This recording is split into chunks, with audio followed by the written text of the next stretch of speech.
Hello and welcome to Endurance Minded. It's the podcast that aims to redefine what it means to reach our full potential by exploring how movement and mindset impacts our lives and how we can all work to show up as the best versions of ourselves. I'm your host, Taylor Thomas, founder and coach at TEC, and on this episode, I speak with Christopher Maher. Christopher is a former U.S. Navy SEAL who's endured intense physical, mental, and emotional stress, both as a U.S. Navy SEAL as well as a child. By combining this SEAL team mindset with modern stress resolution strategies, Chris has taught himself to free both his body, mind, as well as his emotions from pain, tension, and emotional distortion by developing tools for eliminating unresolved stress, tension, and emotional distortion. I am massively excited for this episode to go out. This has been, or was one of, the most interesting conversations that I've had as the host of Endurance Minded. I've talked with amazing people from all over the world who have amazing stories and backgrounds and experiences, but what Christopher brought to our conversation was truthfully something that I was not prepared for. Of course, I did research. I read what Christopher was up to and what he was doing. But when I was able to connect with Christopher in person, it really, the conversation took on a life of its own. And I realized that we really have so much in common. And again, from Christopher's background as a U.S. Navy SEAL, what he went through as a child and a young adult, onto his athletic performance. Christopher performed at a very high level as a runner, where he was training to go to the Olympics, and so he really has been through and experienced just a wide depth and breadth of experiences that have informed where he is at and the work that he does. And this is one that I really want to encourage everyone to almost listen to with a pen and paper. I think that there is some amazing questions here. What comes up, the topics and the questions that Christopher posits, I think, are worth reflecting on. And him and I talk about any number of things. Where his work really focuses on, like I mentioned earlier in the introduction, is to work with individuals to free their bodies of unresolved tension. So Christopher talks about the real fact that as we move through life, we continue to accumulate stress and trauma. And there is a point at which we can no longer take on more stress and trauma. And so when we are feeling tired, burnt out, when it manifests itself physically in the form of aches and pains, when our performance is no longer what we want it to be, when our sleep is no longer what we want it to be, anything that you're feeling, this accumulated stress is behind the scenes. And so Chris works with individuals through a proprietary methodology that he put together over decades of work through his own personal experiences as well as his experiences with others, and working in traditional medicines and practices to help people rid themselves of this accumulated stress. And so we talk about how that shows up for individuals. It really gives me the opportunity to identify how that's manifested itself in my own life, and really that I wasn't aware of the fact that I was having to navigate this accumulated stress because of decisions I've made around how I train and how I work, and really what that is and where it has, where I've arrived as I've put my body and mind through so much over the years, is really just stacking this accumulated stress. And so it was really mind opening for me, and allowed me to see a different perspective, both in my own life as well as individuals that I work with, and see really what was going on. And so his book, Free for Life, is one that I recommend to everyone. So I dove into this book actually after we recorded this episode, and it is incredible. It is going to expand your mind, it is going to force you to think about things differently. But Chris's story and then Chris's work to help people live better lives and unpack and reduce this accumulated stress is really incredible. And what he does for individuals is something that is truly inspiring. And so I would encourage everyone to check out his book, Free for Life.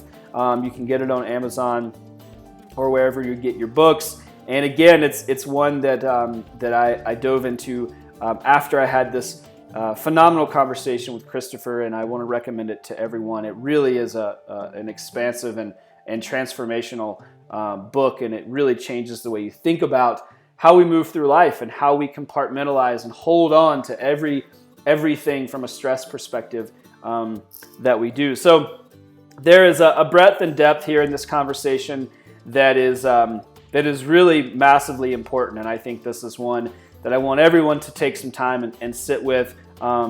Again, if you are interested, you can check out Chris's book. I definitely recommend it.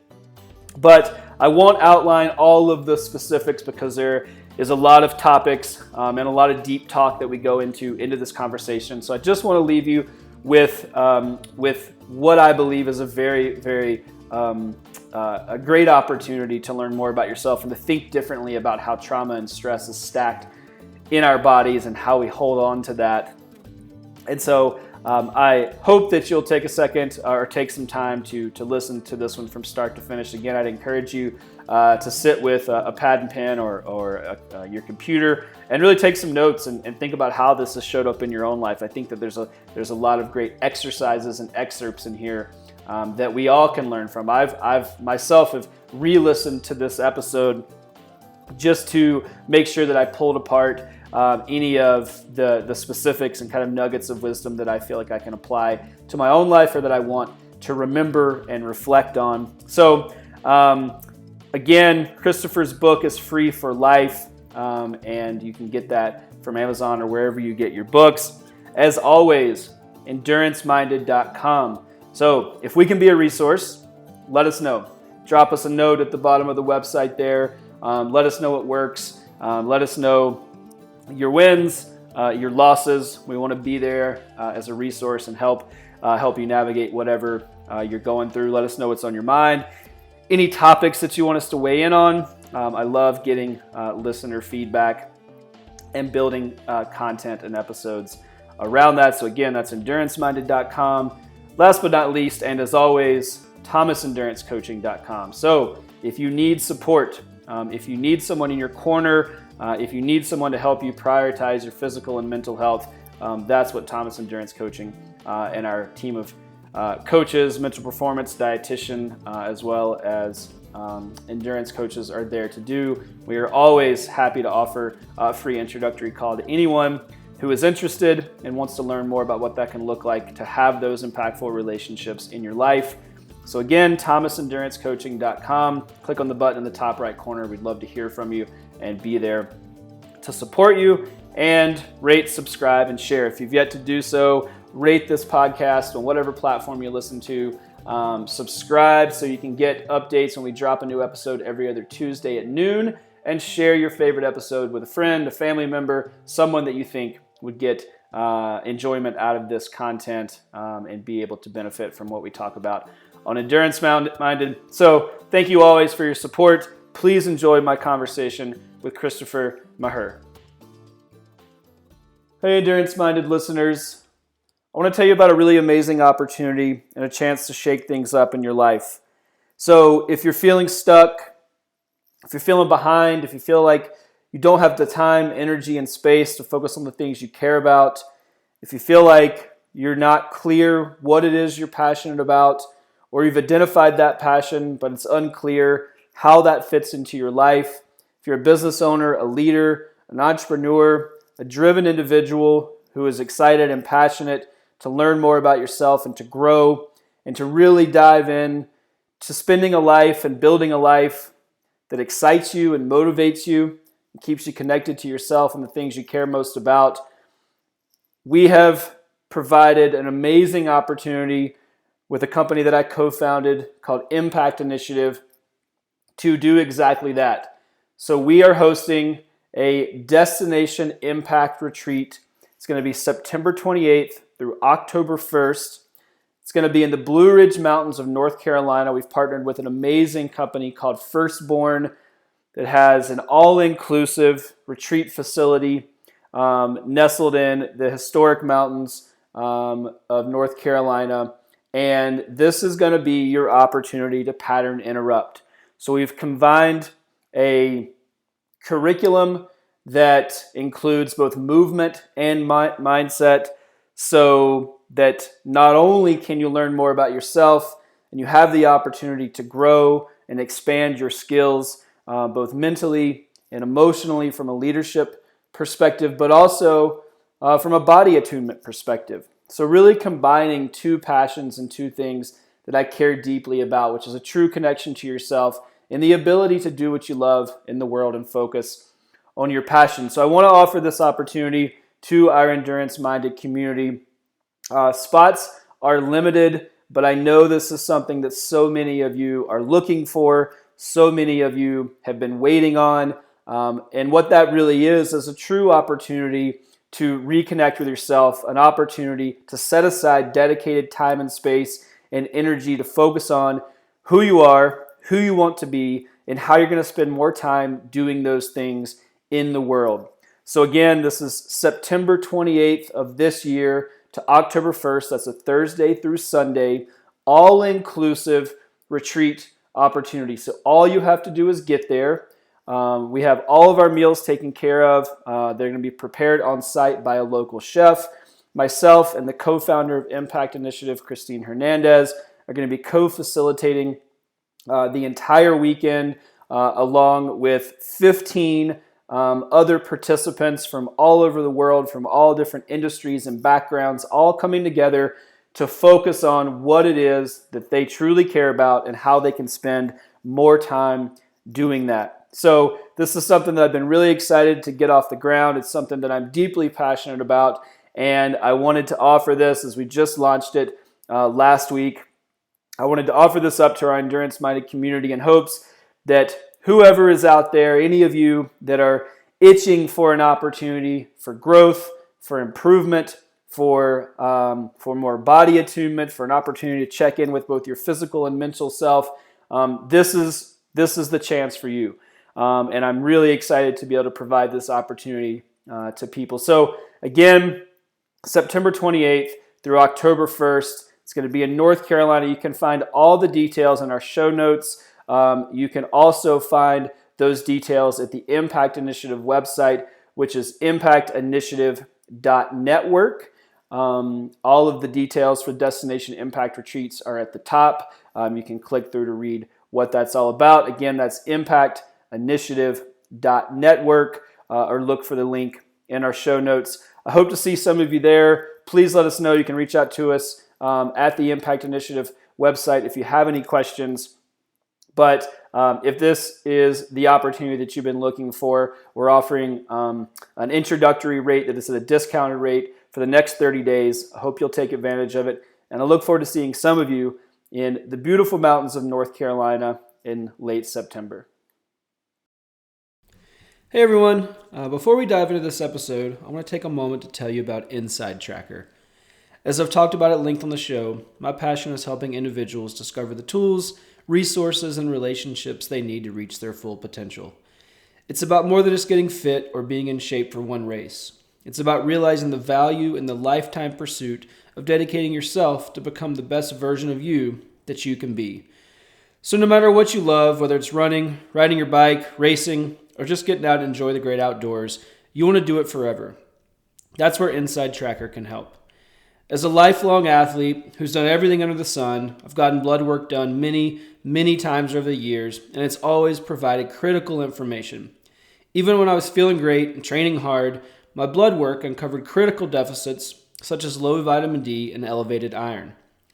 Despite how your training is going or how you're feeling, InsideTracker helps to uncover specific, individual, and actionable insights that allow you to not only perform better, but feel better and be healthier. InsideTracker was founded in 2009 by leading scientists in aging, genetics, and biometrics. Using their patented algorithm, InsideTracker analyzes your body's data to provide you with a clear picture of what's going on inside of you and to offer you science-backed recommendations for positive diet and lifestyle changes. Then, InsideTracker tracks your progress every day, every step of the way towards reaching your performance goals and living a longer, healthier life. So, endurance-minded listeners can get 25% off the entire InsideTracker store. Just visit info.insidetracker.com/endurance-minded to take advantage of 25% off of the entire InsideTracker store. Being an athlete is about more than just completing the right workouts. So visit info.insidetracker.com/endurance-minded today to start taking a proactive approach to understanding what your body needs to perform better and live longer. Christopher, welcome to the show. I'm very excited to have you. How are you? I'm good, Taylor. I'm great. As I shared a little bit earlier with you before we started the call, I received some esoteric acupuncture today, had some good food. I'm ready to rumble. Nice. I love that. How frequently is acupuncture or treatments like that a part of your routine? For me, I make sure at least 4 days a week that I'm receiving because I give out so much energy to help other people that my tendency is to give more and take less. Because my strategy for success has been in the last 23 years has been focused on helping others achieve and experience their life goals and their dreams and their ambitions. And when you get devoted in that direction the way that I do, it leaves very little energy at the end of the day and very little time to be focused on yourself. So I decided to shift gears the last few years and focus the morning on me and then the afternoon and the early evening on others. Wow. It's an interesting strategy. I like that. I've found that to be very much the case with myself. I've just in the last few years as kind of I've shifted roles and delved into different things.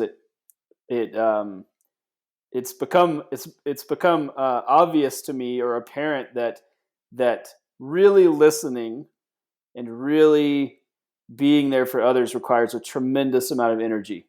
And I, it's when I say it, I'm like, it sounds obvious, but I really didn't realize that. I had always done other things with my career and certainly played a support role, but in the last several years have really stepped into that and man, yeah, it drains you. It feels very physical almost, where I've been sore and I mean you realize you carry almost that kind of load of others, or you take that on or something, and I've noticed it manifests itself. Is that what's been your experience with Yeah, that? I mean, there's a concept called transference, and what that means is that when you're in the presence of another person's body and their aura, if they're operating at a low level of function and you're operating at a high level of function, then what happens is their energy starts feeding off of yours, right? And so in order for me to make sure that I'm consistent for all the people that I'm seeing, I have to make sure that my energy is really high. And if I slack off, what I notice is things that I choose to want to do things that allow me to check out, right? So instead of, wanting to go for a walk, I'll want to go see a movie, right? I'll want to do something again that allows me to check out from my life. And I want to stay checked in. And so by staying checked in, I got to do what? I've got to be able to put myself in a position to receive. So I would much rather watch an educational video on YouTube than watch a movie.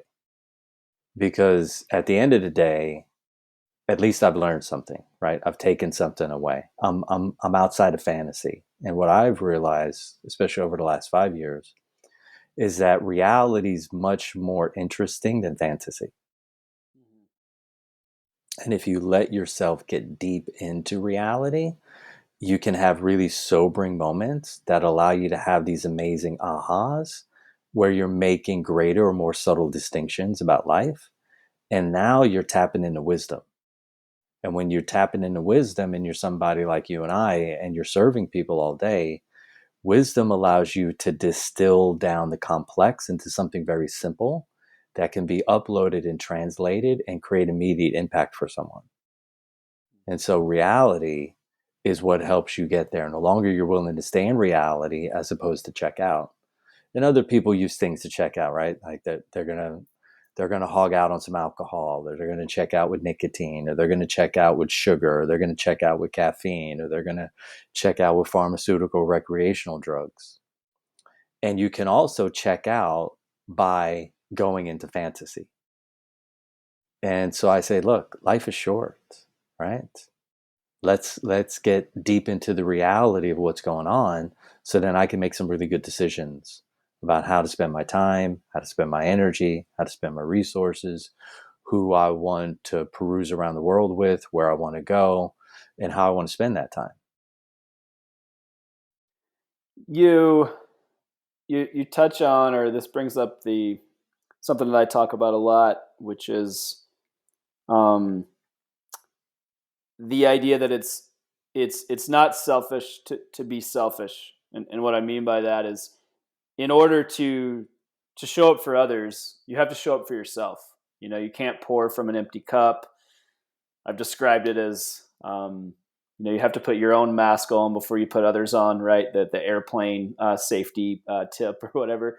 Um, is that um, am I am I getting at that correctly? Is that kind of Yeah, been I your mean, experience? yeah, for me, it's, how do I say this? It's a tenet that I live by, right? And I'm well aware that I can only take someone as far as I've taken myself. And I have people who knock on my door every week, and what they're expecting is a bona fide miracle. And in order for me to do that, I got to be present centered. And they're flying from some interesting place in the world to LA to meet me. And it's a lot of pressure. And I want them to have the success that they really want. I want them to have their miracle. I want them to reach their goal. And it feels like duty to me to show up and serve that powerfully. I think, maybe when I was younger and I was doing that transformational work, maybe it felt like an obligation, right? And look, is there a certain amount of responsibility when you're helping people grow? For sure. If I choose to pull away from the edge when I'm working with myself, there's no way I can get someone else beyond their edge. And all nervous systems read every other nervous system in 0.02 seconds, right? So if you're very astute and you're energetically sensitive and you're present centered and you're willing to tune into your instinct, you know whether or not someone's selling you a bunch of BS.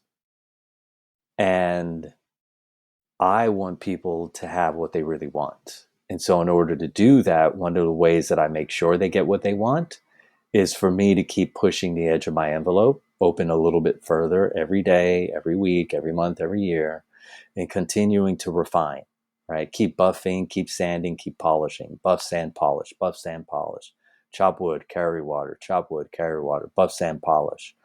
And because other things are uninteresting to me, like going to social events and big barbecues with other people, and I could care less about those things at the age that I'm at now. When I was in my 20s, I was interested in those things, even when I was in my 30s. Once I decided to be a steward for change, my value system changed. And my value system changed I realized that in order for me to be happy, I have to get up and honor my highest values. And if I'm willing to wake up and honor my highest values every day, I'm going to have a really good life and I'm going to have a positive perspective. Because people that show up to me, they're suffering in some way. They're in some kind of pain. Either they've got joint pain, they have intense menstrual cramps, they just lost a parent,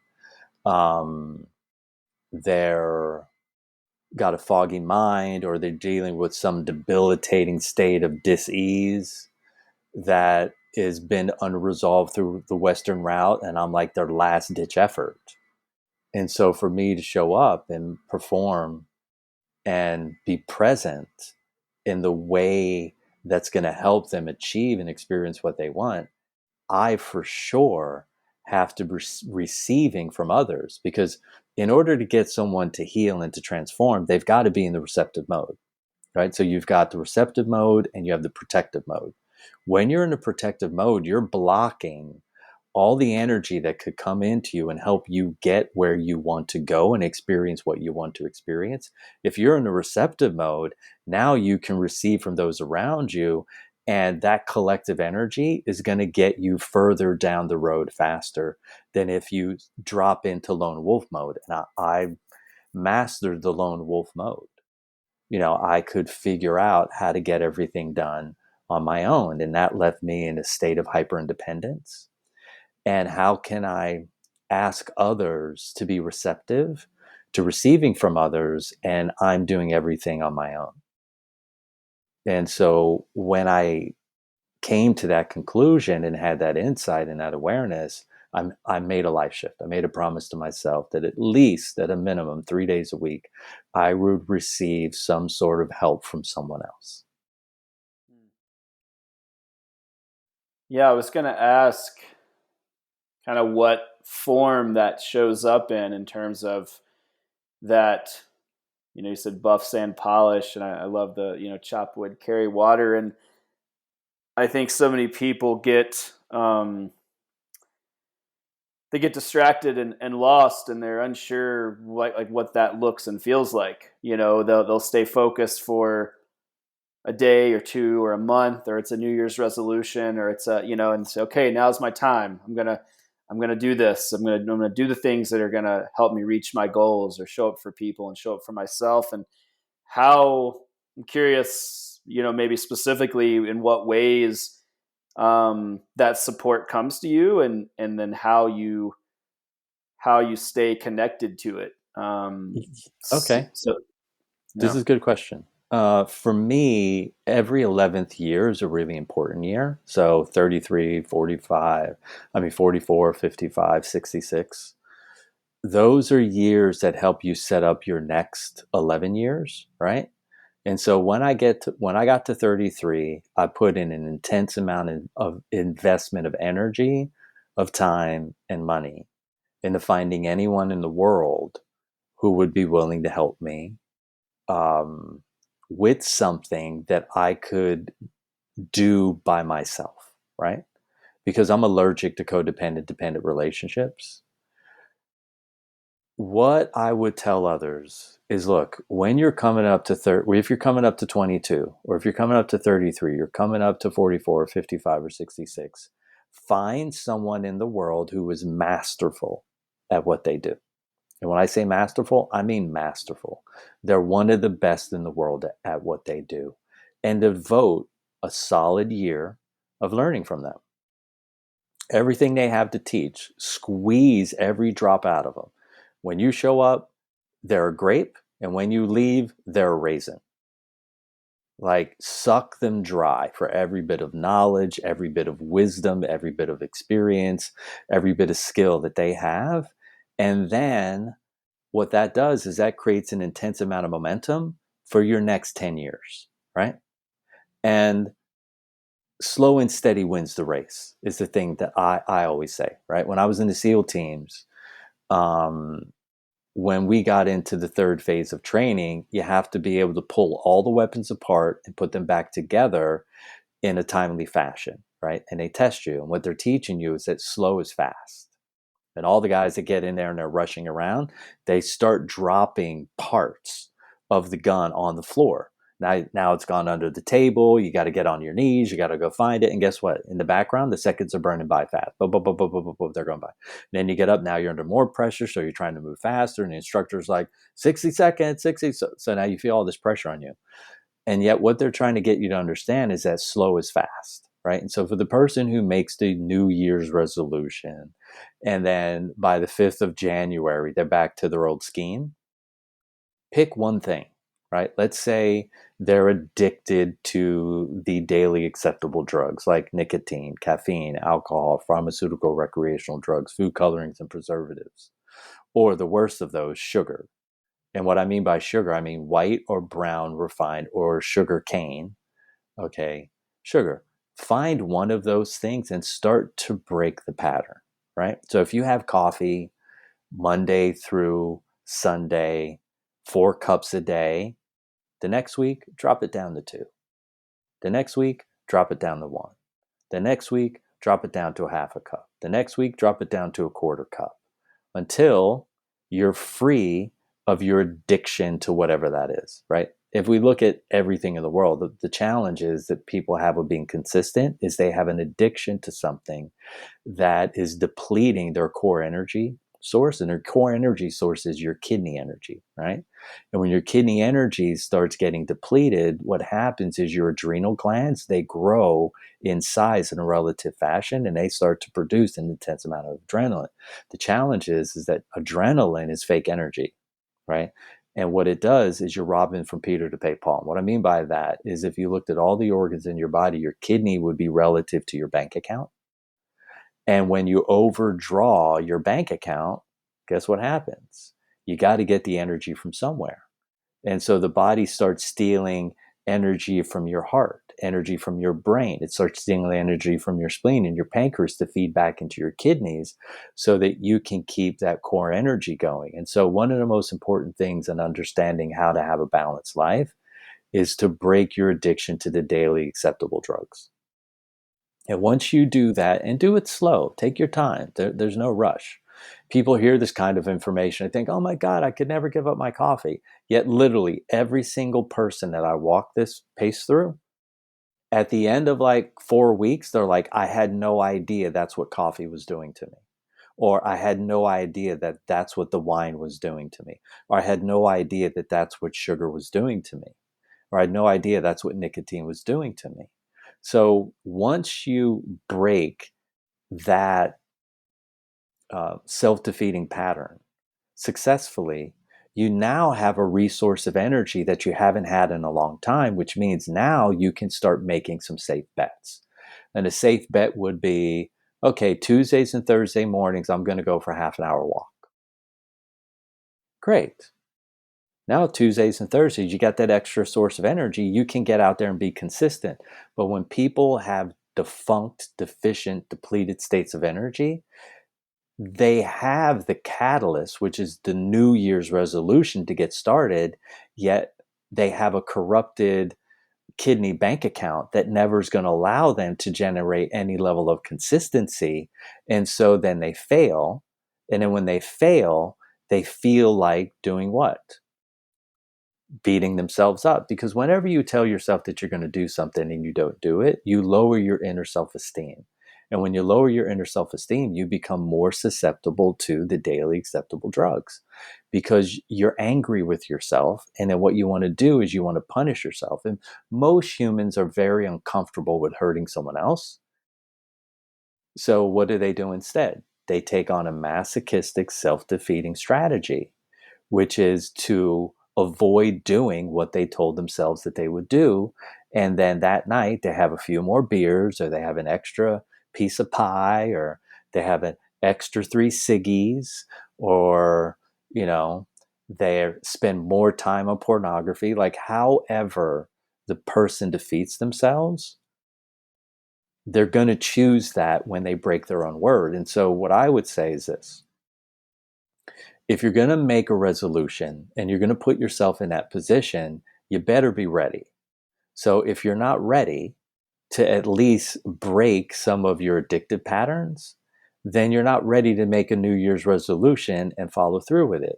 Most people need to have some type of loss they need to have some type of hunger, or they need to have some type of pain in order to make a radical life shift. And guess what? That's an old paradigm. But now we live in a paradigm where there's people like you and there's people like me that are getting people interesting, valuable information that works at no cost to themselves, besides either listening to Spotify or YouTube to get this information so that they can implement these strategies.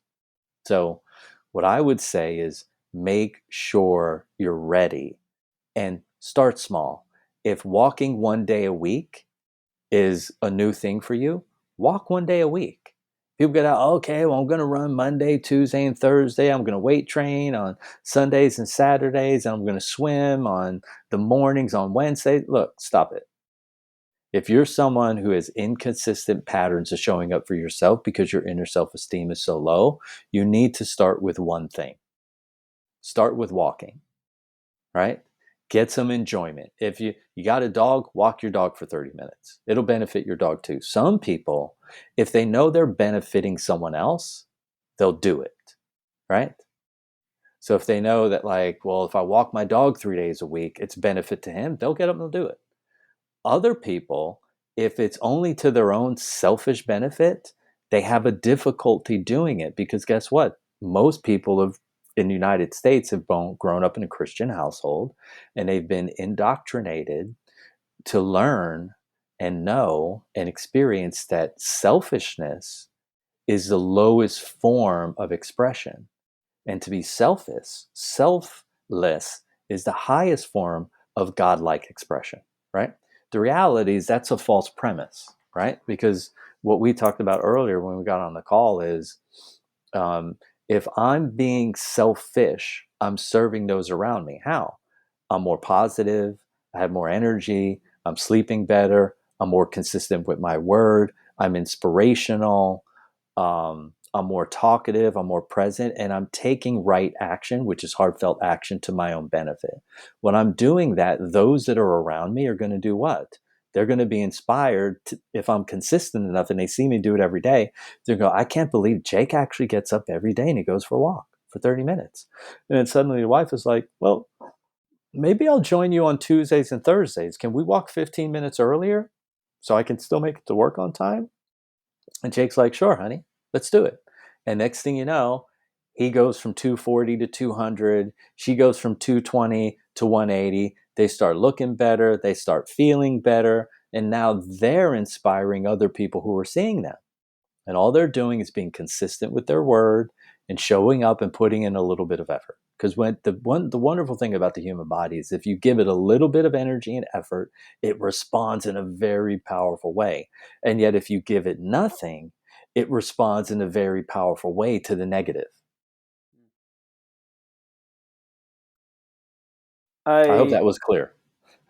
It extremely, no, and I love the very real advice to start with one thing. I see so many people and talk to folks that, they want to make a change. They're eager, but they to your point, they're not in a position where consistency and their ability to show up for themselves is they haven't developed that skill, and so they try to dive in too deep. They let themselves down, and then the downward spiral, is initiated, and then rinse and repeat. Right, that happens time and time and time again, because wanting something and being able to have the skills to execute are very different. And yeah, you might ultimately one day want to walk 6 days a week, or like you said, it's the strength train, it's run, it's sure, absolutely. But you got to do one thing consistently first, and then that consistent, it's habit stacking, right? Consistency leads to consistency. But I feel like it's and correct me if I'm wrong, but one of the things that I was really interested to learn about your experience and knowledge that you have is just your view on and experience with accumulated stress. And it feels like we're certainly kind of talking about that, a similar place or a similar position that so many people are kind of walking around with, right? Like how are people moving through the world and their lives. And so I'm interested to just hear your take on that accumulated stress and how that manifests for most people, because it has to be a part of this equation that we're talking about. So Yeah. what's that look like for you? I mean, for me, because this is what I've devoted my life to for the last 23 years, this understanding of lifetime accumulated stress loads and daily stress loads and seeing the difference. So, uh, people are going to need a little context first. So, let's create some markers. So, the first marker would be your daily accumulated stress. And the question is, well, what's my daily accumulated stress?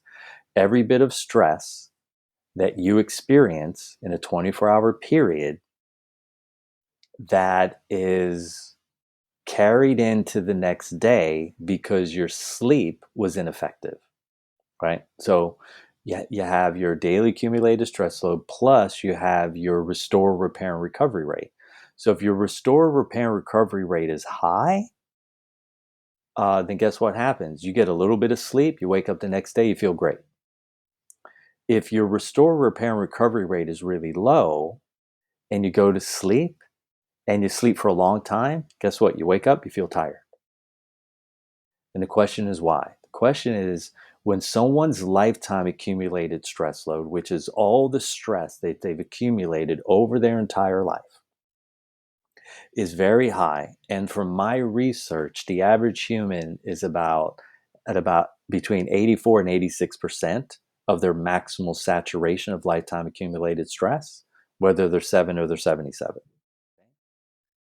With that in mind, with that concept and that idea, what you have to understand is that everyone you know and everyone that I know, their lifetime accumulated stress load is super, super high. So the first and the most prudent action that you could take would be to diminish your lifetime accumulated stress load by at least 50%.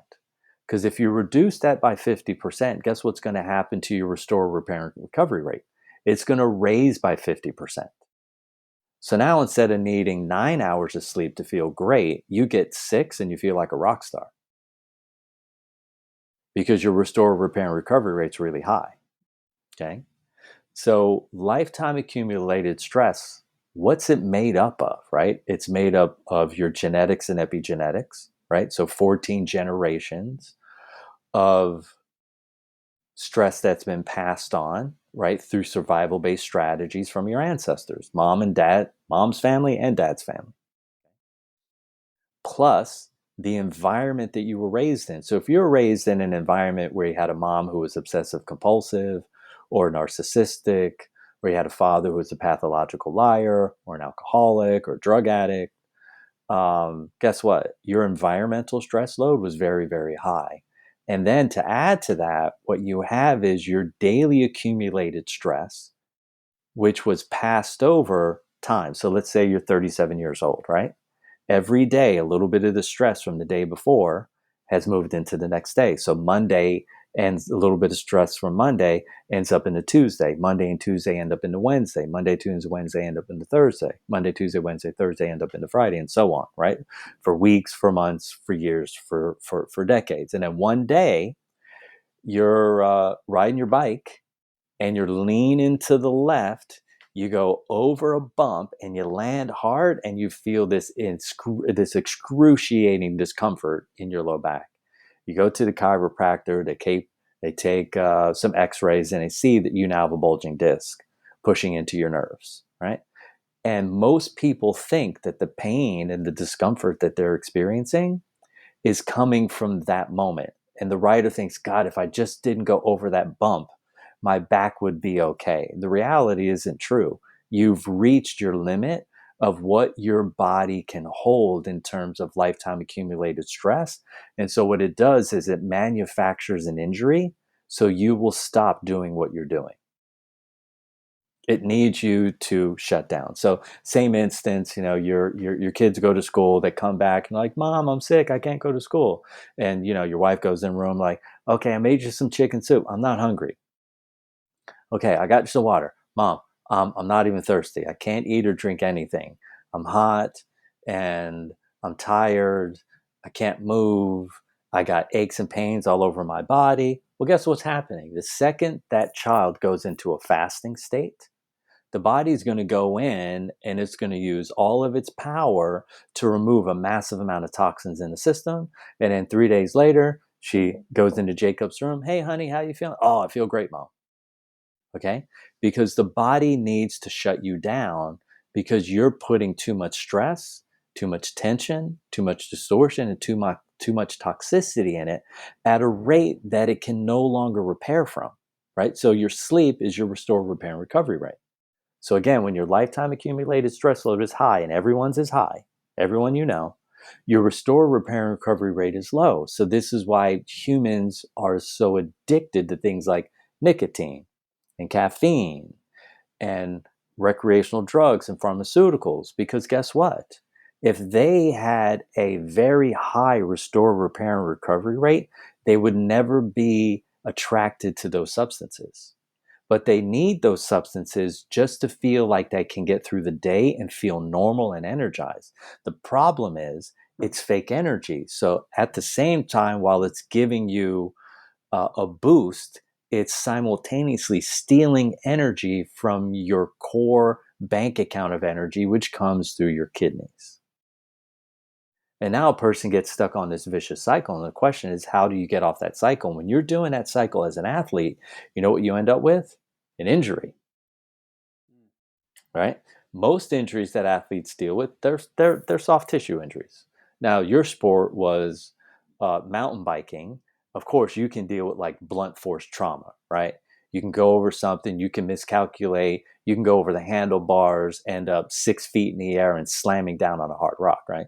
That's blunt force injury. Or you can end up with runner's knee or Achilles tendonitis or frozen shoulder syndrome or iliotibial band friction syndrome or back stiffness and tightness or an inability to rotate your head all the way to the left or to the right.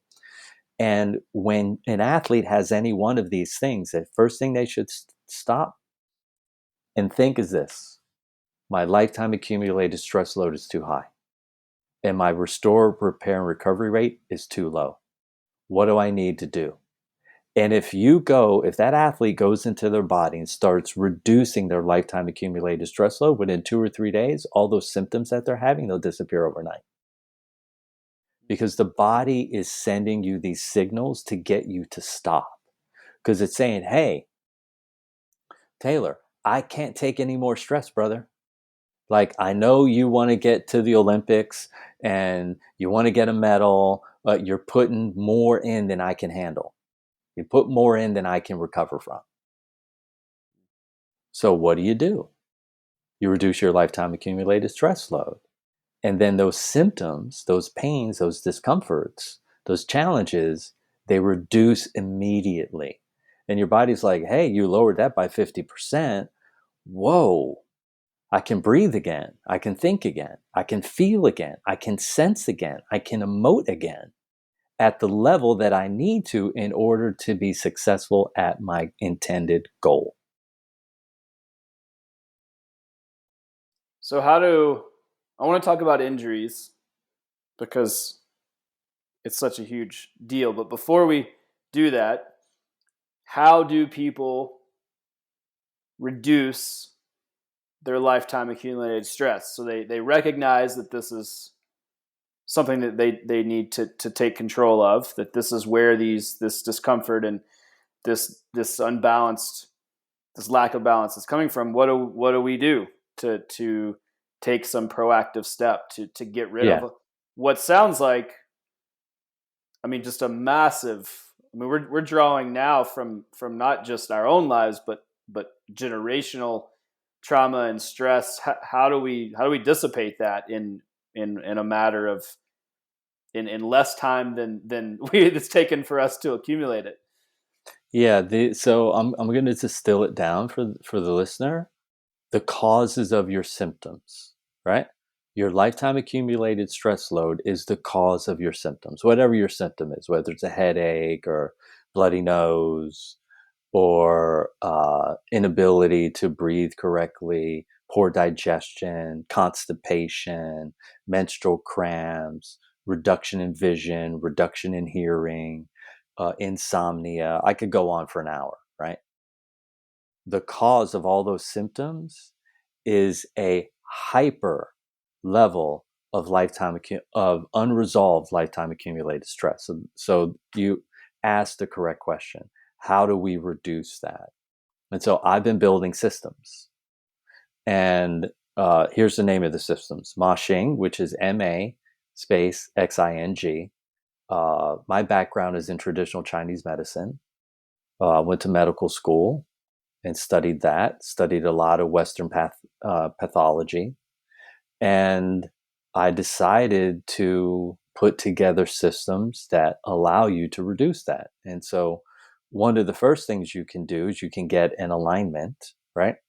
You can find an alpha bioticist somewhere in the world, and you can get both hemispheres of your brain turned on so that there's an immediate reprieve that pulls you out of the protective mode and allows you to drop structural tension and stress. That's a simple way. The systems that I've been building, again, are Ma Xing. That is where you use your feet to dig into where all the tension is being held in specific isolated muscle groups. And as you start doing that, guess what happens? There's immediate awareness of increased intense levels of sensation. And as you breathe through those, what's going to happen is you meet your breath with that level of sensation. That level of sensation is going to start to change really quickly. So let's say I laid you on the floor, I got on the back of your legs, right? And I'm moving up and down. We have your lower legs positioned under pillows, and I'm walking up and down the back of your legs. And you're like, wow, the pain level's a 10 out of 10. If you get your breath up to a 10 as well, your body will let go of all of that discomfort, literally within 7 or 8 minutes. Then there's a system called BEST, and BEST means bioenergetic self-transformational sequences. Now, I'm going to be flying to New York to film videos for these, and you'll be able to use these sequences. The beautiful thing is that each one of these sequences is related to a specific organ in the body. And what they found out is that all your organs receive nervous innervation, right? And then those nerves leave the organ and they go into the belly of muscles. So whatever's going on in your muscles is going on in your organs. Whatever's going on in your organs is going on in your brain. So you mean all I have to do is go in and start removing tension from the belly of my muscles and my fascia, and suddenly there's going to be a positive increase in function in my organs. And the experience of that is my sense organs are going to be more intelligent. My smell is going to change. My hearing's going to get better. My vision's going to get better. My taste is going to get better. Oh, yeah. And you mean if my sense organs are working correctly, my brain is also functioning correctly? Yeah. So whatever's going on in your brain is going on in your sense organs. Whatever's going on in your sense organs is going on in your systemic organs. Whatever's going on in your systemic organs is going on in your muscles and your fascia, your structural body. So if you change the structure, you change everything. Okay. Wow. So that's another system. That's a system that a person can use to work on themselves. And then I created a system called ice-centric strength, which is the use of isometric, concentric, and eccentric contractions in a very specific fashion in order to remove massive amounts of generational tension and stress and distortion. And then once you get that out, what's going to happen is your brain is going to function in a very different way. And when it comes to the crossroads of life, instead of always turning left, it's going to look to the right and go, I think I want to go that way, instead of always turning left, because humans are habitual in their action. And so you want to create a successful pattern interrupt.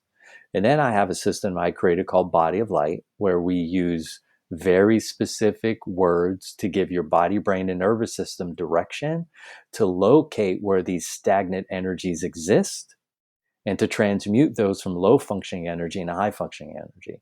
And that system is the most profound thing that anyone could ever experience. And so I've been in the background the last 23 and a half years putting systems together and then synthesizing all these systems into a complete whole, so that no matter who knocks on my door, I have a pretty simple way of solving whatever's going on.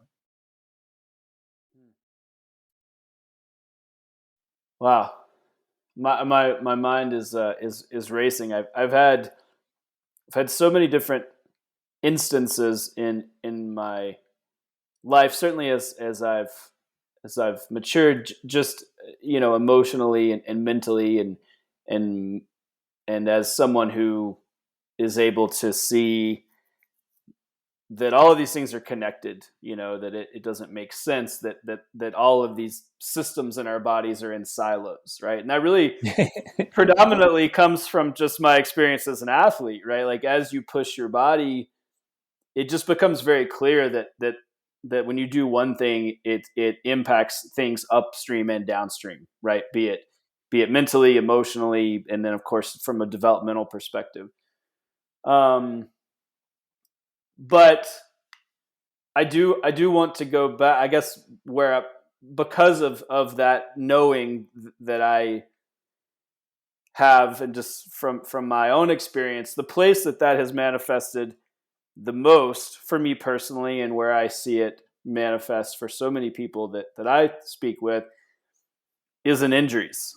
So Yep. to come back to that, I would love for you to just expound on your your stance on injuries, and maybe we can just dive into that a little bit, because the body just holds on to so much, and I think we have a tendency to treat our bodies like they're a wholly different thing than other areas of our life, right? Where we say, okay, well, I go to work, and then I have my family, and then and then okay, then over here is my body, and right, and we expect it to perform in a way that is not like it's not communicating, or it's not a part of the whole conversation. And of course, to your point, and to all these systems that you developed, it very much is. It's not realistic to imagine that you can go out in the world and do all these things that create stress, and that's not carried somehow in your body, which is ultimately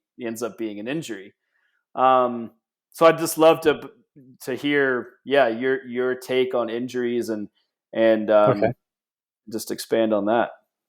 It's easy. So everyone understands my background. So I'm a former U.S. Navy SEAL, and I dealt with a lot of injuries myself, and I had a ambition and goal to make it to the Olympic trials, and that never happened. And the reason why that never happened is because my lifetime accumulated stress load was so high that I was constantly dealing with some level of injury, and I had a reduced amount of speed, a reduced amount of power.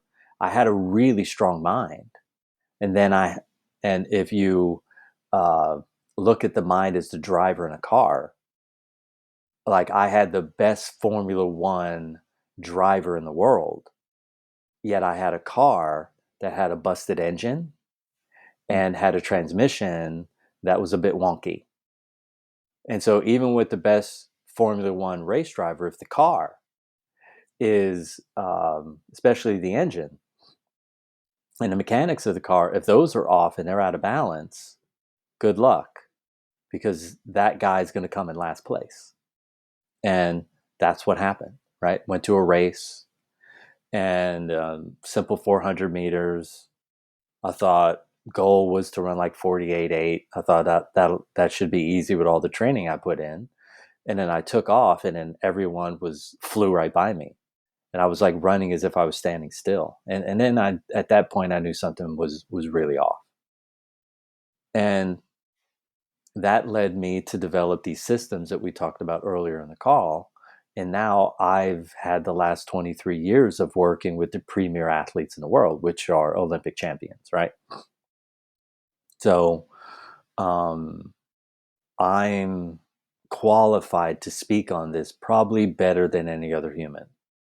So the information that I'm giving you, it's super, super important that you understand this, because if you're ambitious and you're an athlete, if you're an endurance athlete or a power athlete or a speed athlete, what you have to understand is this, is that stress that's unresolved eventually turns into physical tension. And physical tension, where does it go? It goes to the belly of the muscle. Why to the belly of the muscle? Because that's where the nervous innervation is. So now it's in the belly of the muscle.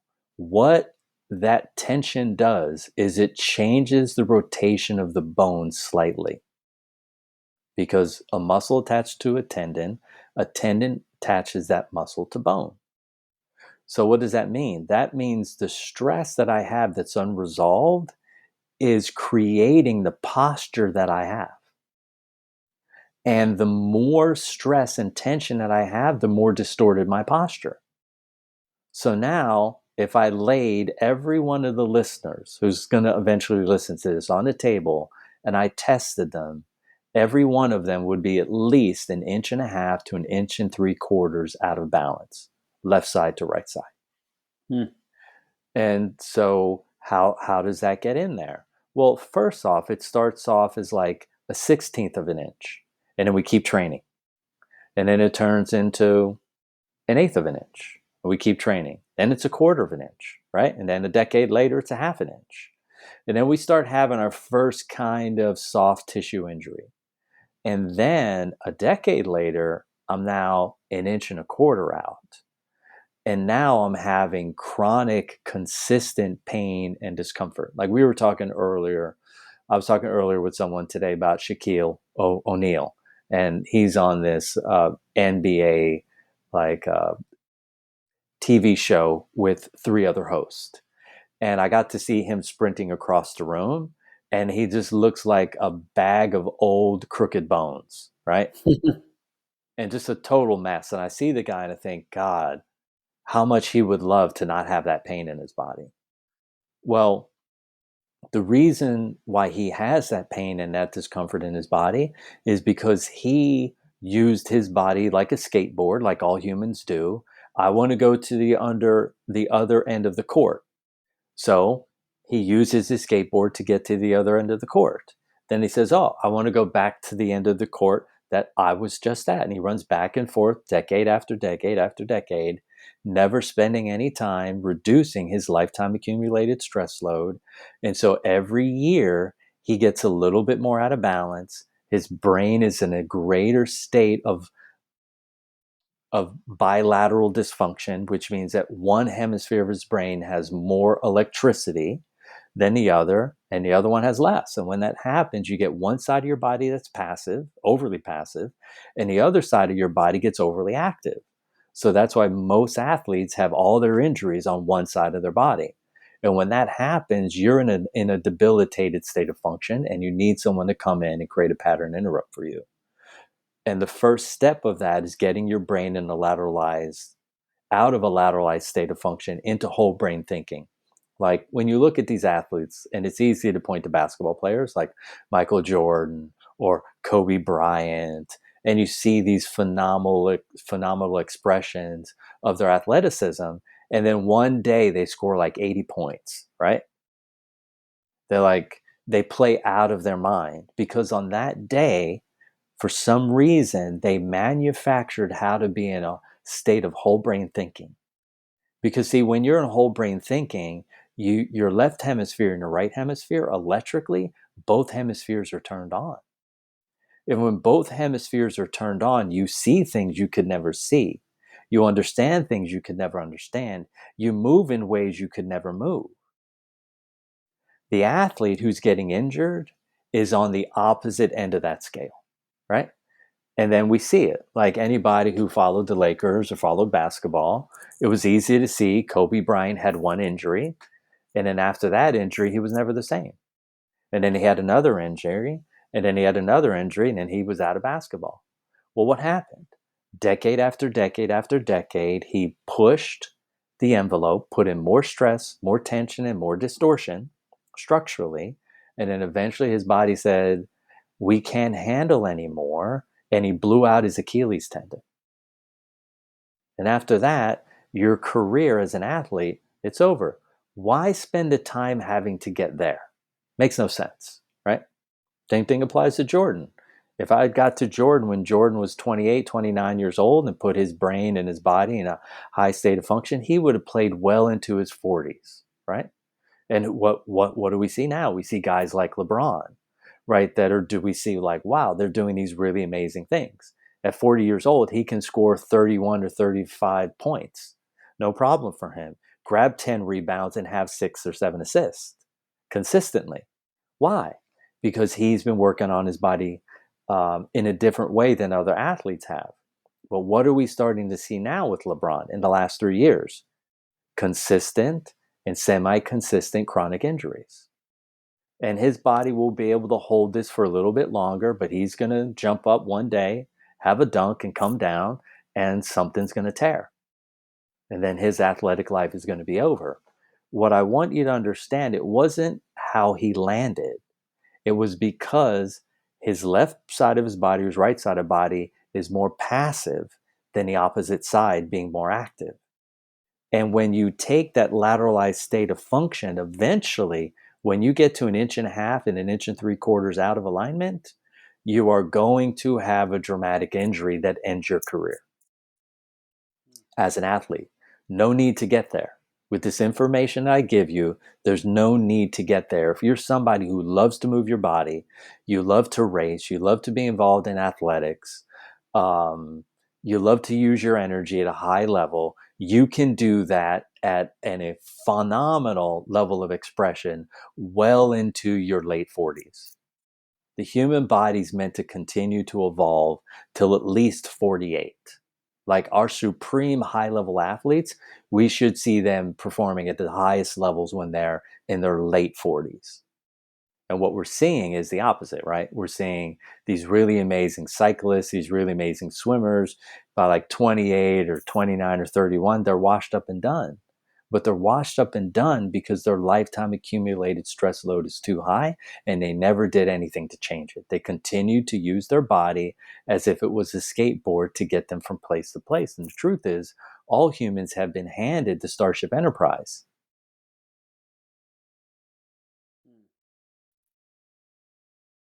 Yeah, it's interesting. I mean, like you said, we just take that for granted.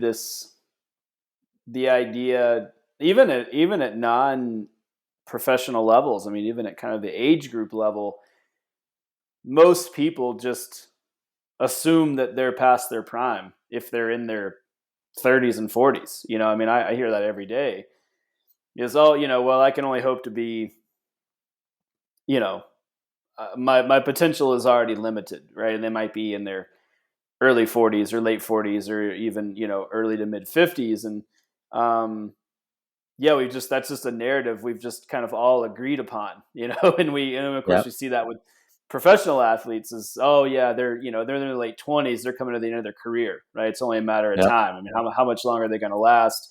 Is it going to be 28? Is it going to be 31? But eventually, pretty soon, they'll have to go find something else to do. And um, I've always loved the idea, or I guess maybe the focus of thinking about movement through the lens of longevity, and to try to dissuade people from that narrative that, oh, my time is done, or oh, I can't engage with my body in that way, I can't move in that way, I can't lift these things because I'm an age, because here I am, and I just happen to have lived this long, and then that means that I don't have access to these opportunities. And I love your very real um, explanation of the opportunities that people have available to them. We don't have to live in this place where your best days are behind you at 30 years old, right? Or 35 or 45, whatever the age is. But I want to switch gears a little bit, because one of the concepts that came to mind while you were talking um, is something I know you've talked about, which is that fit bodies, people that are fit, that can really mask a lot of things that sometimes or oftentimes or correct me if I'm maybe all the time, um, these individuals are often kind of the most out of whack, right? The most unhealthy, or whatever language we want to use. What, yeah, how have you seen that manifest itself? It's Because funny because, when you're, I ran track and field. So when I'm driving anywhere, I see people running all the time, right? And I'm taking a look at how their movement is, where their bandages are. And you see like these guys are in their late 40s or early 50s, and both their knees are bandaged up, right? And they're still, you know, logging in 6 or 8 miles a day. And when I look at someone, I'm looking at their mental health, their emotional health, their structural health, their physiological health, and their spiritual health. Okay, so when I was younger, I was very fit. I was one of the fittest people on the planet. So I had to call in one of my buddies that I went through SEAL training with and was in the SEAL teams with, good friend at the time, and tell him like, look, man, I'm in pain and I'm suffering and I need some help. And he brought a yoga mat and a juicer to my house. And this is funny because this is in the late 90s, and I didn't even know what a yoga mat was. I'm like, a yoga mat? What kind of mat's he bringing to my house? And a juicer? What's he talking about? I can go down to the grocery store and I can get my own juice. Okay. And he came over and he brought in a bag of veggies and he started juicing up carrots and beets and radish or something and parsley. And, he got his and I got mine, and he drank his really quickly. Right. And it looked like he was enjoying it. Mine, it took me about 30 minutes to suck mine down because it just tasted like turpentine to me. And in that moment, I had an aha. And I said, oh, he's fit and healthy, and I'm fit and toxic. Mm. That's why this tastes terrible to me. And that was a wake up call in that moment. And look, I said this before on podcasts, that was a difficult pill to swallow because I looked at myself as someone who was like a model of health. And then I realized, nope, I actually wasn't. And I was dealing with a bunch of symptoms that nobody knew about because I never talked, complained, bitched, or moaned about the pain that I was in. And I was dealing with insomnia, reduction in vision, reduction in hearing, structural pain, all kinds of things, right? Inconsistent sleep patterns. And I was putting time into the wrong things, right? From my perspective of what's right and what's wrong, meaning I was doing things that were outside of my value system. And when you do things consistently that are outside of your value system, you pay the cost. There's always a cost. And that was a powerful moment for me. And then I started looking at other people. I started looking around. I started going to gyms. And while I was pumping iron, I was looking at the people in the gym, what they were drinking, what they were eating. I was like, oh, look at all the bandages on the elbows. Look at all the bandages on the knees. Look how people are moving. Look how stiff their backs are. And I started realizing it more and more that a lot of people that were fit were unhealthy. And I had this guy come to see me, and he wanted me to work on his body and help him get his energy up a little bit. He was a couch potato. Didn't do any exercise, but when I worked on his body transformed 10 times faster than the athletes' bodies. And I was a little bit taken aback. And I thought, how is this happening? Oh, he doesn't have all the toxic chemicals from being fit running around in his system. He doesn't have decades of lactic acid stored in his tissues. So he transformed very fast. So if I had two choices of people to work on, I'd rather much develop the couch potato than develop the athlete. Because with the athlete, I have to go back 2 generations of intense fitness to pull through all that tension and stress and toxicity to bring them back into balance.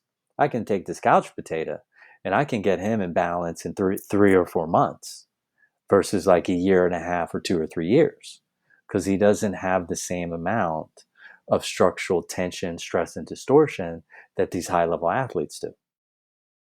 Hmm. Yeah, that really hits home um, on a personal level or a personal note, because it's something that I've dealt with, at a very young age, being involved in ultra distance sports and being a very focused athlete, and realizing that that I've really carried, I've carried all of that forward. And now, as I've, gotten older and still work to engage in athletics and maintain a healthy body, I'm realizing now that I'm carrying, and you're the picture you're painting is making it even more clear for me, is just like, oh man, those many decades now of just really, feeling like I was fit, or certainly feeling like I was had the equation that would equal fitness and health, has I've really had to undo a lot of that as I've gotten older. It really tore me down, and Yeah, really, um, just in the way I felt physically, but also just, um, burnout and mental emotional stress. I mean, that level of drive and discipline, which at the time felt very positive, now I'm realizing, or have realized, that it really took its toll. To that's right. to be Yeah. so focused. How do we approach a fit body appropriately? What is that equation to arrive at a place that it's productive? Yeah. Fitness, as long as your fitness is good and your restore, repair, and recovery rate is high, and you're dealing with your daily accumulated stress. And so athletes have a different kind of stress because exercise can be what's called a eustress, a positive stressor. And then there's a moment where you go a minute too long and now it turns into a negative stressor, right? And the only reason why it becomes a negative stressor because you're putting in more than the body can recover from in a 24-hour period.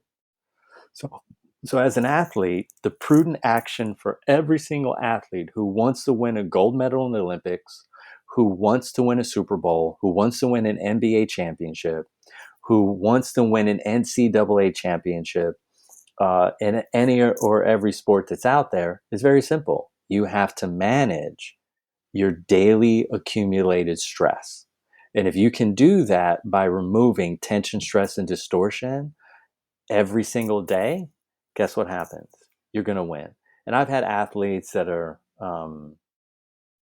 very, very good, and they're one step away from winning a medal at the Olympics. And when I come into their life and I build a program for them, like 15, 20 minutes, right? Of showing up and paying rent every day, removing that tension and that stress, once they reduce their lifetime accumulated stress load by 20 or 30%, their performance increases by 20 to 30%. And they're achieving greater states of performance with less energy and effort and consistency. And now everything is easy. So for the athlete, what's the athlete need to do? They need to focus on the removal of tension, stress, and distortion through the system that I talked about earlier. These three systems: best bioenergetic self-transformational sequences, moshing, reducing and increasing their tissue health, so their muscle and fascia is very healthy, and um, doing eye-centric strength to get their bones rotated in the right directions. If an athlete has their bones rotated in the right directions, they're super fit, their structural tissues are really healthy, and they're doing their bioenergetic self-transformational sequences every day, they're going to go from fifth place at the Olympics to first. They're going to go from fifth place to first. In the NBA, they're going to go from a team, and even if you only have one player on the team that's doing it, guess what happens? The entire team improves because when you have one person that's a lighthouse, everyone orientates to the function of their nervous system. all the other athletes get better. I can take a freshman, I mean, a true freshman in sports in the NCAA, and he can be first or second at the NCAA championships. And that's not heard of, right? Because you've got these Olympic years, you have a red shirt year that you can have. So now you got a 19-year-old kid going up against a 25, 26-year-old man, and they can destroy them. Why? Because their nervous system, their brain, their body, their emotions are in supreme balance. And now winning is easy. And that's what I want. I want people to be winning at life, and it has the ability to be easy for them. So That's a that's probably a strongest statement we could wrap up on. I can't think of a better ending point. Yeah, that's incredible, Christopher. I can't thank you enough for your wisdom and your time and your expertise. It's really been an honor. I appreciate it. Thank you so much. thank you. Thank you. Thank you. It's been great to be here. You know, when you get into a position where I'm at and where you're at, you understand that giving back is the most important thing. And without good quality information, people are unable to make informed decisions. And every decision is important because it impacts your energy, it impacts your livelihood, it impacts your relationships. And if you want to have a powerful livelihood, impactful work, full of service that makes you feel satisfied and at peace in your heart and your soul, well, this information is essential. Yeah, I couldn't agree more. Yeah, I mean, you've said it much more eloquently than I could have. So I appreciate that. But we're in Thank total you. alignment, and yeah, I'm grateful. Thanks again, and I know that everyone listening is going to get tremendous value out of what you have to say. So thanks for sharing it with us. I appreciate it. Well, thank you for having me here. And for any listener that wants to go a little bit deeper, wants to reinforce the messages here, obviously listen to this podcast 3 times. And then after your third time, order the book Free for Life, a U.S. Navy SEAL's Path to Inner Freedom and Outer Peace, because you will get a lot of powerful information and wisdom in there that you can start applying immediately that will create powerful life change for you.